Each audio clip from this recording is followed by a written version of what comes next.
Cheryl, mukhang tukoy na kung nasaan ang pinaroroonan ng mga hinahanap nila sa loob ng KOJC compound. Galing lang tayo kanina sa PNP headquarters at narinig natin na nakikipagtalo yung technician ng life detector doon sa lawyer at abogado ng KOJC na si Attorney Kay Laurente. So ang pinagtatalunan nila kanina ay ito ngang corner na sinasabi ng PNP na ayaw nila sanang pasabugin.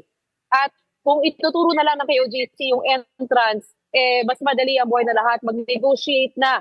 Sinasabi niya, negotiate, ayaw namin pasabugin yung area kung saan nakahanap sila ng heartbeat, definite na heartbeats.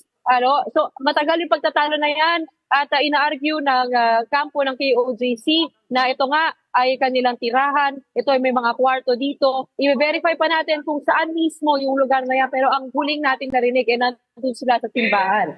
Pero yun nga, alam ko rin na pinagkaka-interesan din nila yung mga kwarto dito sa JMC, so posible rin yan. Sa Jose Maria College, so posible yung location din yan. Pero mukhang tukay na yung lugar at nag-uusap na lang yung dalawang kampo kung anong gagawin doon. Yun nga lang, sir, may konting pagbabago dito, no? Kasi mukhang ang media ay papayagan ng pumasok sa loob. Inimbitahan ng SMNI at KOJC ang media na pumasok sa loob at nag-briefing sila ngayon doon sa isang restaurant at ang sinasabi pagkatapos ng press call, mga 3 p.m. ay papasok na nga. So inaantay na lang natin. Pero dito mismo sa entrance, sa entrada ng KOJC, nakakita na tayo ng Special Action Forces. May mga pumasok na staff at kanina nga doon kami galing sa PNP, may mga tumakbong pulis at bukod dyan may nakita na rin tayo mula sa Commission on Human Rights na pumasok sa loob. So mukhang may mangyayari na at talaga yun nga lang, no, pagka dumami yung tao sa loob, siyempre yung sinusubukang pigilan yung pagpapasabog ng lugar na yon. Pero ayaw nga gawin ng PNP at kung pa pwede, ituro na lamang doon sa entrada. Kung gaano ka-specific yon, Cheryl, ito, nagpa-drawing ako.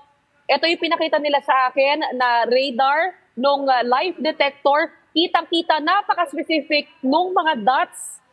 Yan ang heartbeat na detect nila doon sa loob. At kahapon, dumating yung mas advanced na life detectors, mas latest model. Kaya nakatulong din siguro yan sa kanilang paghahanap dito. Kung makikita mo, may distance yan Makikita mo 5 meters, 10 meters, 15 meters, nandoon lamang sa range ng 0 to 5 meters yung hinahanap nila, which is mga around 15 feet, dalawang palapag, hindi masyadong malalim at talagang nadedetect, kaya ayaw nilang lubayan itong arrest warrant na kanilang sinuserve ngayon ng PNP.